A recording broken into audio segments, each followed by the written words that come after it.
Assalamu alaikum students, welcome to Arfaz Logic Lounge. Hope all of you are doing well.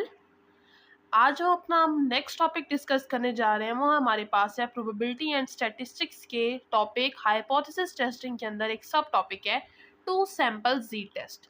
Last lecture में हमने जी test को discuss किया था, लेकिन वहाँ पे हमने वन सैंपल के लिए डिस्कस किया था। अभी हम एक क्वेश्चन डिस्कस करेंगे जिसमें आपको दो सैंपल्स दिए हुए, तो आप वहाँ पे किस तरह से जी टेस्ट अप्लाई करके और उनको सॉल्व करोगे हम वो देखेंगे। अभी जो ये मैं क्वेश्चन करने वाली हूँ ये अनग्रुप डाटा के लिए, ये अनग्रुप डाटा के लिए, और इससे नेक्स्ट लेक्चर में मैं ग्रुप डाटा के लिए डिस्कस करूँगी।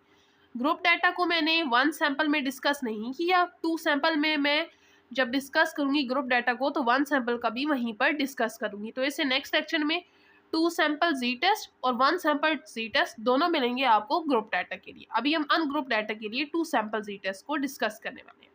हमने लास्ट लेक्चर में डिस्कस किया था कि आपके पास अगर एक सैंपल दिया वो और आप जी टेस्ट अप्लाई करना हो तो आप ये वाला फार्मूला लगाते हो। अब अगर आपको दो सैंपल दिए हुए और वहाँ पर जी टेस्ट लग रहा हो तो आपने ये वाला फार्मूला याद कर लेना है।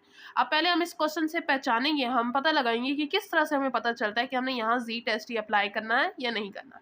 तो सबसे पहले हम क्वेश्चन की स्टेटमेंट को रीड करते हैं। स्टेटमेंट आपको कह रही है कि एक कंपनी है, उसने दो ब्रांड्स बनाए हैं रिचार्जेबल बैटरीज के। एक कस्टमर है, उसने उनकी एवरेज लाइफ को कंपेयर करने के लिए 60 बैटरीज का सैंपल लिया, उसको टेस्ट किया। दोनों ब्रांड्स जो थी दोनों से 60 बैटरीज ली हैं, उनको टेस्ट किया। फिर उसने जो रिजल्ट निकाला, जो पहला ब्रांड था उसने उसको ए का नाम दिया। उसने कहा उसकी जो मीन लाइफ है वो 510 आवर्स है, स्टैंडर्ड डेविएशन 40 आवर्स है और सैंपल साइज जो है वो 60 है। क्योंकि उसने 60 ली थी दोनों ब्रांड से तो N1 भी 60 होगा, N2 भी 60 होगा।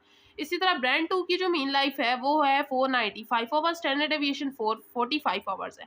अब अगर आपको दिया वो पॉपुलेशन स्टैंडर्ड डेविएशन, फिर आप उसको इस लेटर से डिनोट करोगे। अगर आपको सिर्फ स्टैंडर्ड डेविएशन दी हुई है तो आपने S1 से डिनोट करना है।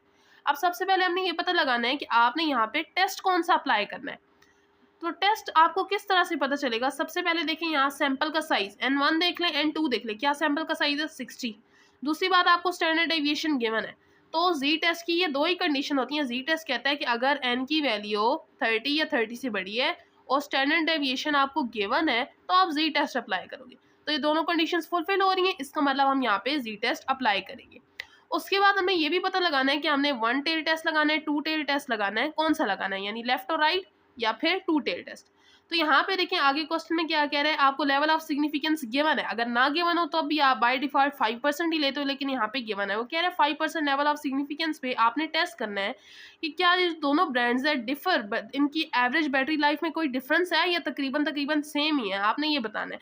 और अगर डिफरेंस है तो भाई कौन सी अच्छी है, ए ब्रांड अच्छा है या बी, तो आपने वो बताना है। क्या इसके अंदर कोई डिफरेंस पाया जाता है बैटरी की लाइफ के अंदर, आपने ये बताना है। तो यहाँ पे आपको पता लगाना है कि आपने कौन सा टेल टेस्ट अप्लाई करना है। तो टेल टेस्ट की मैं आपको टेक्निक पहले बता चुकी हूँ, एक दफ़ा दोबारा दिखा देती हूँ। अगर आपके क्वेश्चन में इस तरह का कोई भी वर्ड आ रहा है तो आपने क्या करना है, वन टेल टेस्ट चूज करना है। और अगर इनमें से कोई भी वर्ड नहीं आ रहा तो आपने टू टेल टेस्ट चूज करना है। वन टेल टेस्ट के अंदर आपके पास लेफ्ट और राइट दो होते हैं, तो हम वो भी देख लेते हैं। लेफ्ट कब लगाना है, राइट कब लगाना है।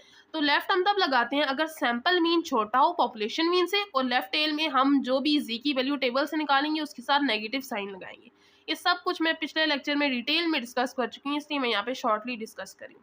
उसके बाद अगर आपका सैंपल मीन बड़ा है पॉपुलेशन मीन से, तो फिर आप राइट टेल टेस्ट लगाओगे, यानी ग्रेटर देन का साइन लगाओगे और जी टेबल से जो वैल्यू निकालोगे उसके साथ प्लस का साइन लगाओगे। और टू टेल टेस्ट में प्लस और माइनस दोनों लगते हैं।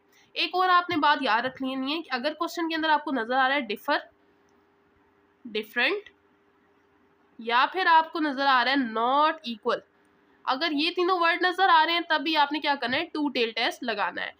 अगर इन तीनों में से कोई वर्ड है और साथ में इनमें से कोई वर्ड आ रहा है तो फिर आपने ये नहीं देखना कि हाँ जी क्वेश्चन के अंदर इंक्रीज आ रहा है या डिक्रीज आ रहा है, आपने वो नहीं देखना।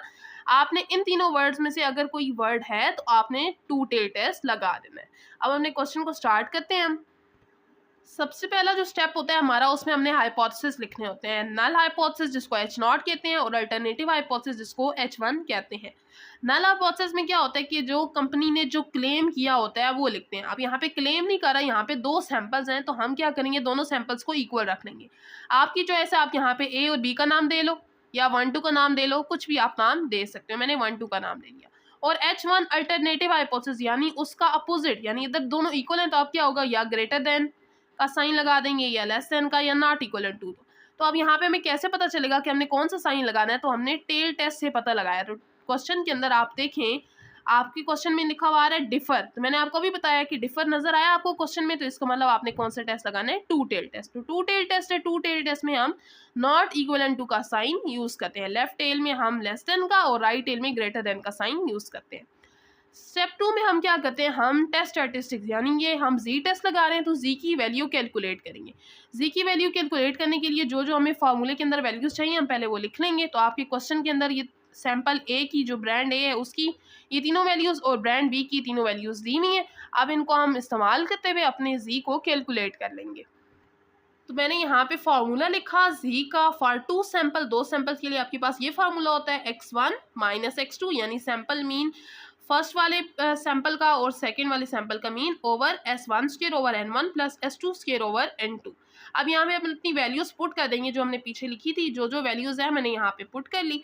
अब हम इनको सॉल्व करेंगे, तो स्टेप बाय स्टेप मैंने सॉल्व किया ताकि आपके लिए डिफिकल्टी ना हो। तो 40 का स्क्वायर 1600, 45 का स्क्वायर 2025। नेक्स्ट स्टेप में हम इन दोनों को डिवाइड कराएंगे, इसी तरह इन दोनों को भी डिवाइड कराएंगे और ऊपर इन दोनों को हमने माइनस करा लिया था, 15 आ गया था, दोनों को प्लस किया। ये स्क्वायर रूट में आप लिखोगे 7.77 डिवाइड कराओगे 1.93 आ जाएगा आपके पास। ये आपके पास आ गई जी की कैलकुलेटेड वैल्यू। अब नेक्स्ट स्टेप में क्या करना होता है, आपने लेवल ऑफ सिग्निफिकेंस चूज करना होता है और उसके अकॉर्डिंग आपने जो टेबल है जी टेबल वहां से क्रिटिकल वैल्यू फाइंड करनी होती है। तो लेवल ऑफ सिग्निफिकेंस आपको क्वेश्चन के अंदर गिवन है 5% level of significance. Level of significance को आप अल्फा से डिनोट करते हो 5%, जो कि हमारे पास 0.05 के इक्वल होता है। तो अब मैं यहाँ पे जी टेबल को अगेन एक्सप्लेन नहीं करी, जी टेबल का लिंक मैं आपको डिस्क्रिप्शन में दे दूंगी, आप जाके देख लीजिएगा, वहाँ पे आपको अच्छी तरीके से एक्सप्लेन हुआ समझ आ जाएगा कि आपने किस तरह से जी टेबल से अपनी वैल्यूज को कैलकुलेट करना होता है। तो 5% पे वो भी टू टेल टेस्ट के लिए जो हमारे पास वैल्यू होती है जी की फ्रॉम टेबल वो आती है 1.96। और क्योंकि टू टेल टेस्ट है तो प्लस और माइनस दोनों साइन आते हैं। लेफ्ट टेल टेस्ट के लिए सिर्फ माइनस साइन आता है, राइट टेल टेस्ट के लिए सिर्फ प्लस और टू के लिए प्लस माइनस दोनों। अब नेक्स्ट स्टेप में क्या करना होता है, हमने कंपैरिजन करना होता है, जो हमने खुद वैल्यू कैलकुलेट की है और जो टेबल से निकाली है उसको कंपेयर करना होता है हमने। तो यहाँ पे मैंने वो कंपैरिजन वाला स्टेप लिखा है। अगर इस तरह से हो कि आपकी जो कैलकुलेटेड वैल्यू है वो बड़ी हो टेबल वाली वैल्यू से, तो आप क्या कर देते हो, रिजेक्ट कर देते हो H0 को, यानी नल हाइपोथेसिस को रिजेक्ट कर देते हो। और अगर आपकी जो कैलकुलेटेड वैल्यू है वो छोटी है टेबल वाली वैल्यू से, तो फिर आप क्या करते हो, रिजेक्ट नहीं कर पाते, आप एक्सेप्ट करते हो H0 को। तो यहाँ पे देखें आपकी जो आई है कैलकुलेटेड वैल्यू है 1.93 और टेबल वाली क्या है 1.96। अब 1.96 है और यहाँ पे 1.93 है, ये छोटी है ये वाली बड़ी है।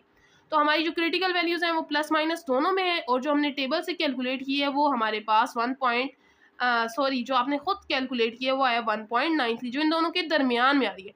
यानी क्या है आपके पास ये टेबल वाली वैल्यू से क्या है, छोटी है। तो टेबल वाली वैल्यू से जब छोटी होगी आपकी तो फिर हम नल हाइपोथेसिस को क्या करेंगे, एक्सेप्ट करेंगे। तो हमने यहाँ पे लिखा कि जो टेस्ट से आपने कैलकुलेट किया है वो एक्सेप्टेंस रीजन के अंदर आते हैं, हम इसलिए फेल हो गए हैं H0 को रिजेक्ट करने से, यानी हम H0 को एक्सेप्ट कर रहे हैं। अब नेक्स्ट स्टेप क्या होता है आपका कंक्लूजन का, जिसमें आप क्वेश्चन की जिस तरह से क्वेश्चन होता है उसके कंटेक्स्ट में आप वर्डिंग में अपना कंक्लूजन दे देते हो। अब यहाँ पे मैंने कंक्लूजन लिख दिया। अब क्योंकि हमने उसको एक्सेप्ट कर लिया है, नल हाइपोथेसिस H0 को एक्सेप्ट कर लिया, और नल हाइपोथेसिस क्या कह रहा था कि μ1 और μ2 आपस में इक्वल है, यानी ब्रांड ए और ब्रांड बी दोनों की बैटरी का लाइफ स्पैन तकरीबन इक्वल होगा। हम बिल्कुल ये नहीं कहते कि बिल्कुल ही इक्वल होगा, लेकिन नज़दीक है, तो हम इसको कहेंगे कि कस्टमर कोई इस तरह का अपने पास से जुमला नहीं बोल सकता कि हाँ जी इसमें तो बहुत ज़्यादा फ़र्क है, इस तरह का नहीं होगा। तो हम यहाँ पे लिखेंगे कि 5% लेवल ऑफ सिग्निफिकेंस में हमें इतना कोई पुख्ता एविडेंस नहीं मिला कि हम ये कंक्लूजन दे सकें कि जो दो बैटरी की ब्रांड्स है वो डिफरेंट हो। तो हमें ये कंक्लूजन नहीं मिला, हमारे पास इतना एविडेंस नहीं था, तो हम ये कंक्लूड नहीं कर पाए। देयरफॉर हम कह रहे हैं कि जो कस्टमर है वो can not be quite certain, तो यकीन से नहीं कह सकता कि जो दोनों ब्रांड्स हैं उन क्वालिटीज़ में डिफरेंट है। तो ये था आज का लेक्चर जिसमें हमने अनग्रुप डाटा को टू सैंपल जी टेस्ट के अकॉर्डिंग डिस्कस किया है। नेक्स्ट टॉपिक में हम नेक्स्ट लेक्चर में जी टेस्ट को ही डिस्कस करेंगे for two sample and for one sample, वो भी ग्रुप डाटा के लिए।